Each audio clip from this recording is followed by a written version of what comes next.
떠나요 둘이서 모든 걸 훌훌버리고. 안녕하세요. 여행으로 보는 세상. 오늘은 제주도로 떠납니다. 여러분 너무 좋죠? 제주도 이 핑계 삼아서 꼭 한번 가보셨으면 좋겠는데요. 제주도는 대전에서 간다면 청주공항에서 가시는 게 편해요. 그리고 대전에서 청주공항까지 무궁화호 열차가 있습니다. 하루에 몇 대 안 다니지만 그래도 체크하시고 기차로 가시는 게 편리할 것 같습니다. 그리고 청주공항에서 제주도까지 비행기편이 좀 일찍 예매한다면 정말 싸게 가실 수 있거든요. 저는 19,000원짜리 그걸로도 간 적이 있습니다. 여러분들 제주도 지금부터 여행 떠나보겠습니다. 지도를 보시면 제주도 우리나라 맨 끝에 남쪽 아래쪽에 있습니다. 동쪽으로는 일본 큐슈와 가깝고요. 서쪽으로는 중국 대륙의 상하이와 그리고 남쪽으로는 지도에는 안 나왔지만 오키나와 쪽이 있고요. 그리고 대만과도 상당히 가까운 중간 지점에 위치해 있습니다. 아래쪽에 제주도 사진을 보시면 지금 제가 사선을 그렸는데요. 아래쪽이 서귀포시이고 위쪽이 제주시입니다. 제주도에서 큰 호텔들을 많이 만들고 처음 개발했던 곳이 바로 서귀포시의 중문단지인데요. 중문단지 왼쪽에 삼방산이 있고요. 그 아래에는 바로 하멜이 표류한 곳이 바로 이곳입니다. 제주도에서 서쪽 이 사선의 끝에 해당하는데요. 이곳이 바로 이효리가 살았다던 애월입니다. 그리고 바다가 아름다운 협재 해수욕장이 있고요. 근처에 바로 항피두리 유적지가 있습니다. 몽고와 끝까지 싸웠던 삼별초들이 만들었던 진지가 바로 이곳에 있습니다. 제주도의 오른쪽 끝에 보시면 세계 자연유산으로 선정된 성산일출봉이 있습니다. 네, 제주도 시작도 하기 전에 저는 갈 곳이 너무 많아서 이걸 다 어떻게 소개해 드려야 될지 지금 감이 안 잡힙니다. 어쨌든 하나씩 숨은 이야기들을 찾아가면서 공부하도록 할게요. 아, 근데 너무 공부만 하는 거 아니에요? 좀 그래도 제주도 바다니까 바다 사진 좀 볼게요. 제주도 바다에서 정말 초록빛의 우리가 원하는 푸른빛의 제주도 해수욕장을 가시려면 함덕과 협재를 가시면 되는데요. 이 두 곳은 둘 다 바로 몽고와의 전쟁이 있었던 삼별초가 싸웠던 바로 그 현장이 있는 해수욕장입니다. 제주도에서 가장 아름다운 곳인데 또 가장 치열하게 전투했던 곳이기도 합니다. 과거에 제주도는 여러 나라 사람이 왔다 갔다 스쳐 지나가기도 하고 표류하기도 하는 그런 국제항이었던 것 같습니다. 첫 번째로 온 기록에 온 사람은 누구일까요? 바로 진시황 때 온 서불이라는 사람입니다. 아니, 그러면 진시황이면 BC 200년경 그때 말입니까? 네, 맞습니다. 그때 진시황이 불로초를 원해서 불로초를 찾으러 오신 분이 바로 서불입니다. 서불은 불로초를 못 구하고 결국 서쪽 진나라로 돌아가서 이곳을 서귀포라고 하였습니다. 정방폭포는 땅에서 바다로 이렇게 직접 떨어지는 동양에서는 하나밖에 없는 폭포인데요. 이곳 절벽에 서불과차라는 글씨를 새겼다고 합니다. 서불이 여기를 지나가다. 우리도 관광지 가면 누구누구 왔다 갔다 이런 거 방명록처럼 쓰는데요. 이렇게 절벽에 써놨고요. 정방폭포 위쪽에는 서복기념관이 있습니다. 서불이라고도 하였고 서복이라고도 하여서 서복기념관이라고 이름을 지었습니다. 사마천의 사기에는 서불이 글을 올려서 바다의 삼심산에 복례, 방장, 영주라는 신선이 있는데 애들을 데려가서 신선을 찾게 해달라라는 간청으로 이곳에 오게 되었다고 하는데요. 이곳이 바로 신선들이 산다는 이곳은 바로 우리나라입니다. 복례는 금강산이고요. 방장은 지리산이고 한라산을 영주라고 했습니다. 각 산에 신선들이 살고 있었다고 하네요. 서불이 바로 진나라로 돌아가지 않고 일본으로 가서 그곳에 자리를 잡고 살았다라는 이야기도 있습니다. 어쨌든 세상을 다 얻은 진시황도 죽음은 피할 수가 없었는데요. 49세의 나이로 수은 중독으로 죽고 맙니다. 불로초를 못 구해서 화학약품에 매달려서 일찍 죽은 것이 아닌가 이런 생각을 해봅니다. 또 광해군 1년 1609년에는 류크국의 왕자가 우리나라에 왔었는데요. 바로 류크국은 오키나와 지금 빨간색으로 표시된 일본의 남쪽에 있는 나라인데요. 이 왕자를 태운 배가 많은 보물을 싣고 일본 가고시마로 향하다가 이 표류해서 제주도에 또 오게 됩니다. 근데 굉장히 끔찍한 일이 발생합니다. 뭐냐면 제주도 목사인 이기빈이라는 사람이 이 왕자와 가족들을 모두 죽이고 이 보물들을 다 빼앗아서 왕자가 죽으면서 시를 읊었는데요. 이 시가 바로 죽서루 아래 도도히 흐르는 물은 원한을 품고 만년을 오열하리라. 이렇게 정말 무서운 저주의 시를 썼습니다. 이 일로 목사인 이기빈은 투옥되었지만 근데 얘가 약탈한 보물로 또 뇌물을 써서 형을 면하게 됩니다. 아니 목사라는 사람이 어떻게 약탈을 하고 또 이런 사람이 또 형을 받지를 않는 건지 당시에도 유전무죄가 있었던 게 아닌가 이런 생각을 합니다. 어쨌든 이 제주 목사 이기변은 나중에 한경도 관찰사로까지 승진해서 이런 말도 안 되는 일이 있었고요. 그리고 조정에서는 오키나와에 사제한다는 이런 것도 보내지 않아서 이 일 때문에 류크와 제주도는 한동안 원한 관계가 지속되었다고 합니다. 사실 류크는 일본 측이 임진왜란 때 그렇게 전쟁에 참여하라고 강압을 했지만 거부한 나라였습니다. 류크 사람들에게 제주도 사람들은 얼마나 미웠을까요? 어쨌든 인조실록에도 이 일에 대해서 죄를 저지른 사람을 함경도 관찰사라는 그런 중임에 맡겨서 오늘날 사람 쓰는 것이 참으로 구차하다 하겠다라고 한탄하기까지 합니다. 그리고 또 한 사람, 정말 유명한 사람이었죠. 바로 핸드릭 하멜입니다. 하멜이 조선에 도착한 거는 1653년인데요. 이때부터 13년 동안이나 우리나라에 억류되어 있었고요. 나중에 탈출해서 고국으로 돌아가게 되고 거기서 쓴 책이 바로 하멜 표류기입니다. 하멜이 우리나라에 도착했을 때 당시 나이가 23살이었다고 합니다. 당시 하멜이 타고 온 네덜란드 동인도 회사의 스페르페로였는데요. 이 배에는 승무원이 64명이 있었다고 합니다. 근데 태풍 때문에 살아남은 사람은 36명이었고요. 나중에 본국으로 갔을 때는 8명만 탈출합니다. 이 배의 길이는 한 36m 정도 되는 1000톤급 미만의 범선이라고 하는데요. 이 배를 지금 삼방산 아래에 하멜 상선 전시관에 만들어 놓았습니다. 하멜이 타고 온 스페로베로에는 바로 아프리카에서 수집해온 녹비, 사슴 가죽이 27,000장이나 있었고 설탕, 만원경, 모래시계 각종 무기들이 있었다고 합니다. 지금 지도에서 보시면 빨간색으로 표시된 곳이 바로 하멜이 항해 경로인데요. 네덜란드를 출발해서 자카르타, 그리고 타이완, 그리고 나가사키로 가려는 여정이었는데 중간에 태풍을 만나서 이렇게 제주에 표류하게 된 것입니다. 당시에 네덜란드 동인도 회사에서는 중국이나 일본, 또 오세아니아, 아프리카, 아메리카 등지로 해상무역을 하였는데요. 주로 향신료와 도자기, 모피, 철제류, 무기 이런 것들을 무역으로 하고 있었습니다.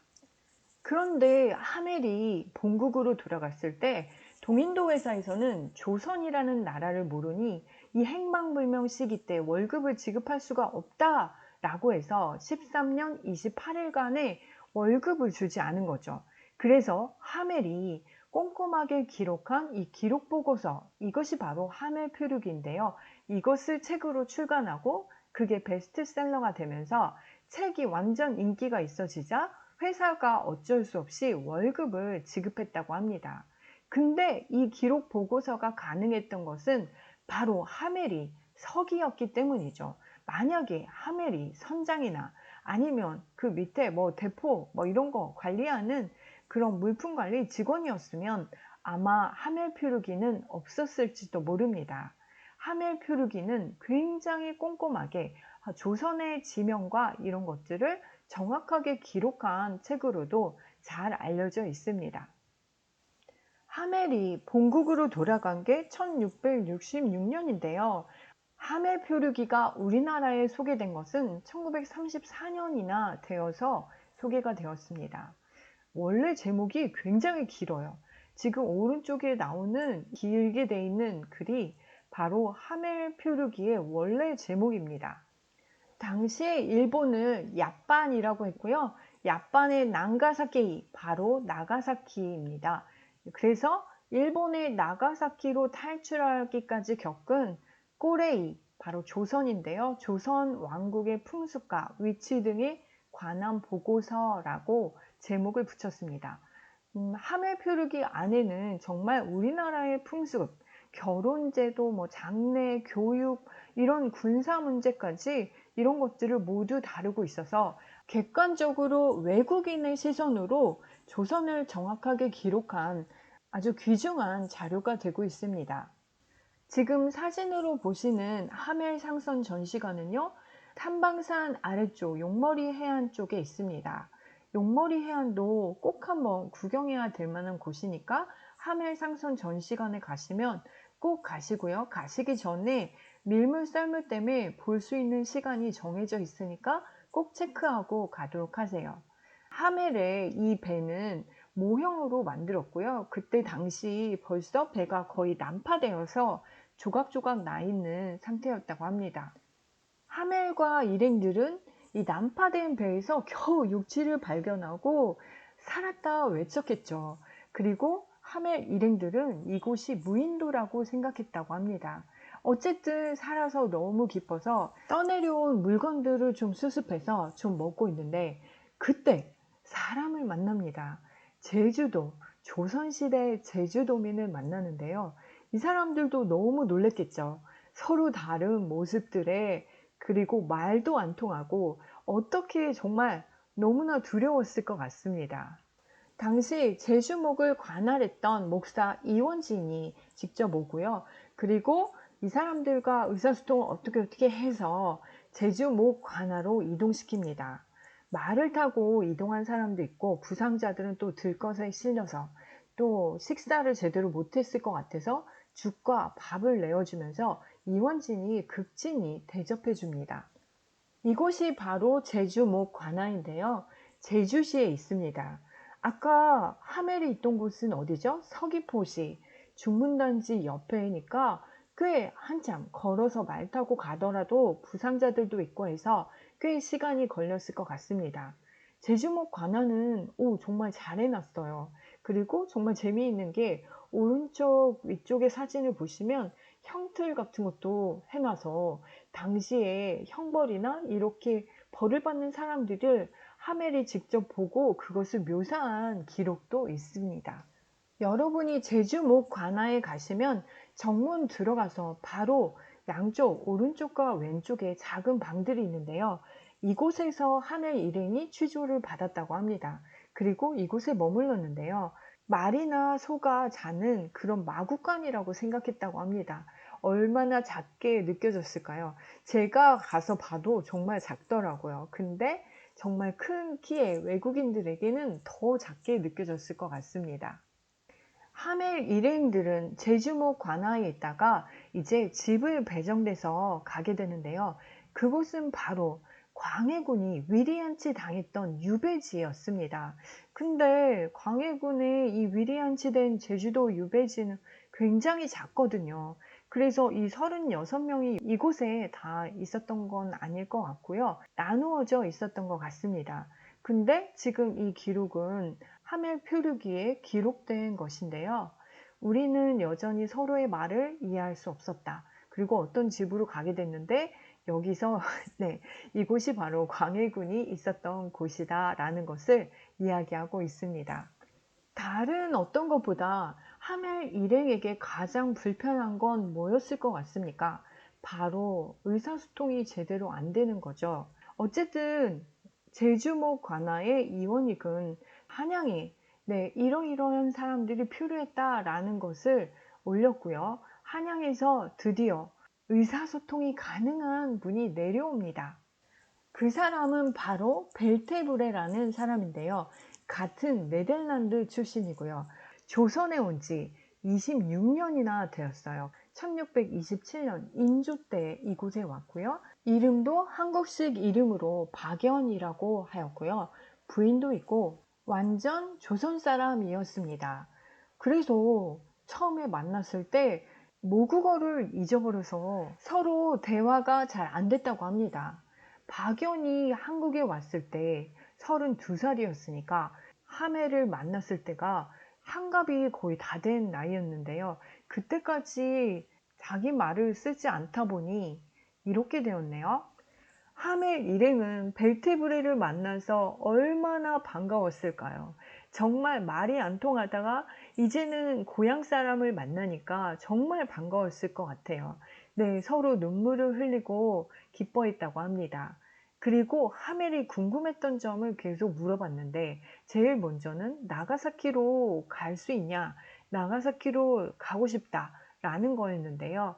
벨테브레가 한 말은 조선의 왕은 외국인이 이렇게 필요해서 오게 된 경우에 새가 되어서 날아가지 않는 이상 조선에서 벗어날 수 없다라는 이야기를 해줍니다.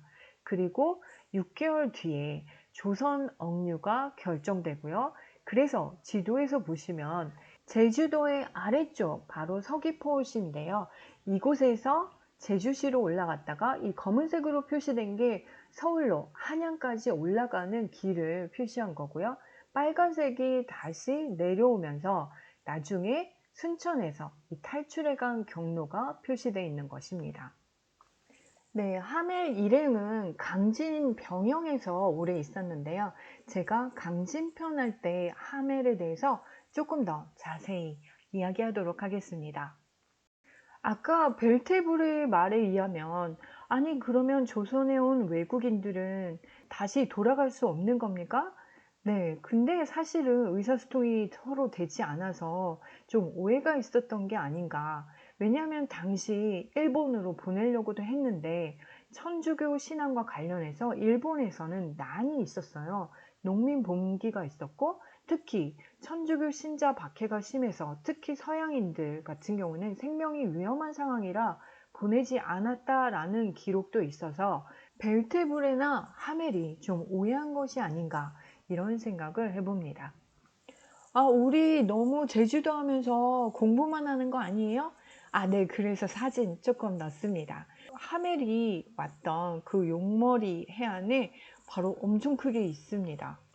그리고 가운데의 사진은 주상절리인데요. 너무나 예쁜데 만약에 하멜 일행이 이쪽으로 왔다면 표류고 뭐고 완전 박살이 났을 것 같습니다. 제주도는 이렇게 절벽같이 생긴 돌들이 많아서 접근이 정말 쉽지가 않습니다. 그리고 오른쪽에 있는 사진은 바로 정방폭포고요. 네, 이 바닷가 사진은 섭지코지입니다.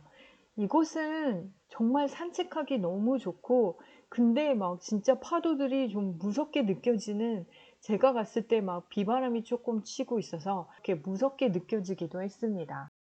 그래도 경치가 너무너무 예쁘니까 섭지코지 꼭 다녀오셨으면 좋겠습니다.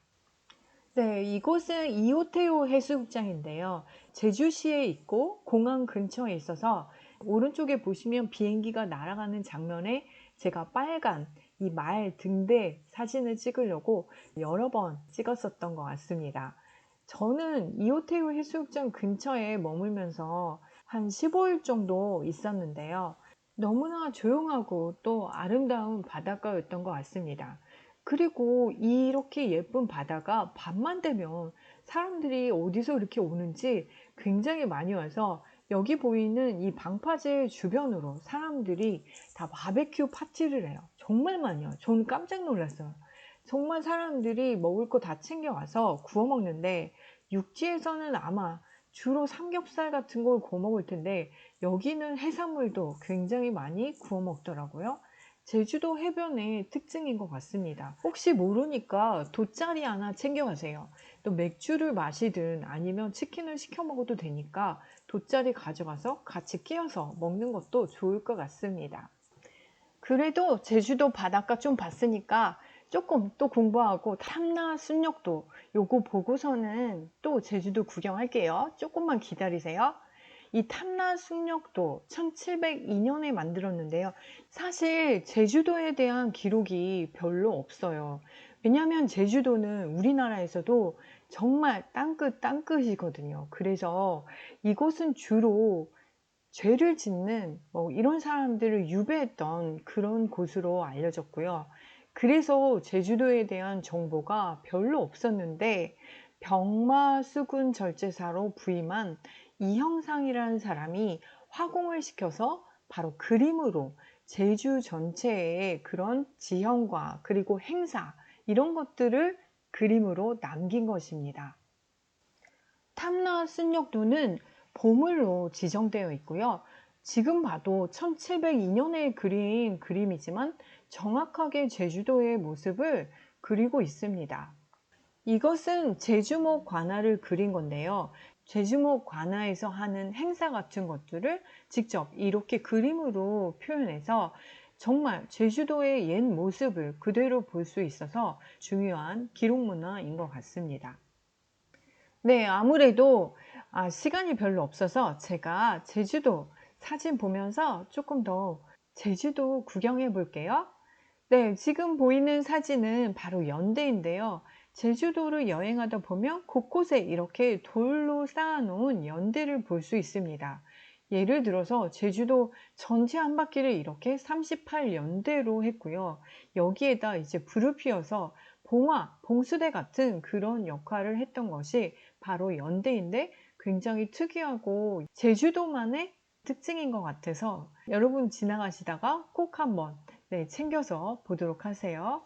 연대에서는 주로 왜군이 침입하거나 했을 때 바로바로 불을 피워서 제주도 전체가 빠르게 연락할 수 있었다고 합니다. 이곳은 돌문화공원입니다. 제주도에 가면 저는 정말 매번 갈 때마다 여길 가는데 정말 제주도에 이렇게 만들어 놓은 데가 있다는 게 감탄할 뿐입니다. 근데 잘 알려지지 않았어요. 교수님 그거 혹시 여기 후원받아서 그런 거 아니에요? 아니 정말 절대 아니에요. 너무 아름답고 물론 올레길도 너무 아름답지만 이곳은 힐링할 수 있는 그런 공간입니다. 제가 사진을 계속 보여드릴게요. 여기는 한 개인이 이렇게 돌을 다 쌓아서 만들고 모으고 했다고 합니다. 나중에 이제 제주시에 기증을 했고요. 오른쪽에 보시는 사진을 보시면 어떤 한 학생이 이 돌 무더기 사이에서 스케치를 하고 있는데 그 모습을 보는 것만도 그 자체가 그냥 힐링이었어요. 네, 지금 사진으로 본 것처럼 광활하게 이렇게 펼쳐져서 정말 내가 어떤 원시 시대에 들어온 것 같은 느낌을 받기도 하고요. 또 이 사진들처럼 아주 작은 숲속에 아기자기한 돌들도 굉장히 많이 모아놨습니다. 봄, 가을에 가신다면 돌문화공원 꼭 한번 들려보도록 하세요. 여름에는 너무 더워요. 물론 오름도 좋습니다. 근데 오름도 완전 등산하는 것 같이 올라가기 때문에 약간 힘든데 이곳은 모두 평지로 되어 있어서 진짜 산책하는 것처럼 갈 수 있는 곳이 이곳인 것 같습니다. 이곳은 사려니 숲길입니다. 진짜 여기도 힐링 장소죠. 사려니 숲길하고 내비로 치시면 엉뚱한 곳으로 갈 수도 있으니까 붉은 오름 주변에 있는 입구가 굉장히 여러 군데거든요. 붉은 오름 옆쪽에 있는 사려니 숲길 쪽으로 가셔야지 산속 같은 곳을 산책할 수 있습니다. 시간이 정말 부족하네요. 마지막으로 소개할 곳은 김영갑 갤러리입니다. 김영갑 씨는요, 부여 출신인데요. 지금은 루게릭병으로 돌아가셨고요. 돌아가시기 전에 제주도의 아름다운 풍광을 사진으로 찍었는데요. 마치 그 사진이 그림같이 정말 아름다운 사진들을 만들었고요. 제주도에 살면서 폐교된 초등학교를 자신의 갤러리로 만들었어요. 하나하나 몸이 아픈 와중에도 돌을 쌓아서 정말 아름다운 갤러리를 만들었습니다. 지금 보시는 왼쪽의 사진이 바로 김영갑 씨가 찍은 사진인데요. 가시면 김영갑 씨 사진으로 엽서를 이렇게 판매하는데 정말 여러분 한 장씩 꼭 사오셔야 돼요. 제주도 1편 이렇게 마치도록 하겠습니다. 잠깐 쉬셨다가 2부에서 만나요. 그대가 재미없던